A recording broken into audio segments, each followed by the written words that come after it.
대부분의 선진국, 특히 일정 수준의 경제적 성장을 이룬 아시아권 국가들은 매우 낮은 출산율을 보입니다. 상당히 많은 국가들이 1점대 출산율로부터 자유롭지 못하죠. 물론 한국은 그 중에서도 독보적입니다. 그렇다면 왜 이런 현상이 발생했을까요? 1960에서 70년대를 거쳐 향상된 동아시아의 교육 수준은 여성의 사회 진출 기회를 확대시켰는데요. 그럼에도 여전히 사회에서는 가사노동에 대한 전통적인 성 역할을 요구했습니다. 또 자녀의 성공을 위해 부모가 인생의 상당 부분을 투자하는 것도 당연시되었죠. 일과 가정에 모두 충실을 하며 육아를 하는 것이 매우 어려움에도 말입니다. 이러한 성별 효과는 최근 연구들에서도 반복적으로 관찰되는데요. 남편의 대학 이상의 교육 수준, 정규직 고용 상태, 주택 소유는 출산에 긍정적인 영향을 주지만 반대로 아내의 정규직 고용은 출산에 부정적으로 작용합니다. 또 여성의 안에서 직장과 거주지 사이의 거리가 멀수록 출산율이 유의미하게 낮아졌죠. 물론 1990년대 중후반의 동아시아 경제 위기는 청년 전반의 고용 상태를 악화시키며 위험 회피 성향을 높였고 특히 한국과 일본의 젊은 남성들이 결혼을 미루는 결과를 낳았습니다. 출산율과 관련해 가장 논쟁적인 주제는 바로 여성의 사회 진출 증가의 효과입니다.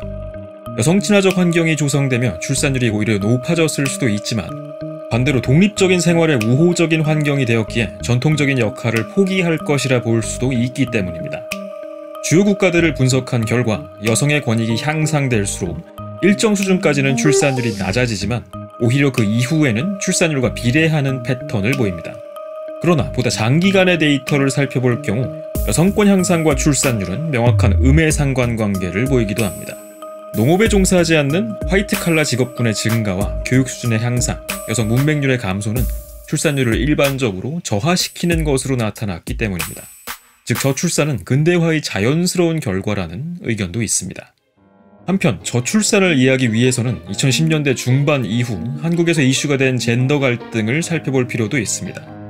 온라인을 중심으로 여성 대상의 폭력과 안전에 대한 문제 제기에서 시작된 페미니즘 운동은 남성들의 반발을 낳았습니다. 초기에는 이러한 갈등이 온라인에 한정되었다고 여겨졌지만 이제는 많은 오프라인 조사들이 페미니즘에 관한 남녀의 뚜렷한 인식 차이를 보여주죠. 이러한 젠더 갈등이 혼인율 감소의 원인인지 아니면 결과인지 그 선후관계를 파악하기는 까다롭지만 이와 관련해 KDI 대학원 김조은 교수의 논문을 참고해 볼 수는 있습니다. 네, 저희는 한국 남성들의 페미니즘에 대한 인식과 결혼이 어떠한 연관이 있는지 알아보고자 청년 남성 1200명을 대상으로 분석을 진행했습니다. 우선 저희 연구에서 가장 흥미로웠던 점은 반페미니즘 정서는 단일 차원이 아니라 최소 2가지 차원으로 나누어지더라. 첫 번째로는 여자는 감정적이고 불안하니까 중요한 일은 남자가 해야지 라는 식의 전통적인 남성 우월주의적 정서였고요.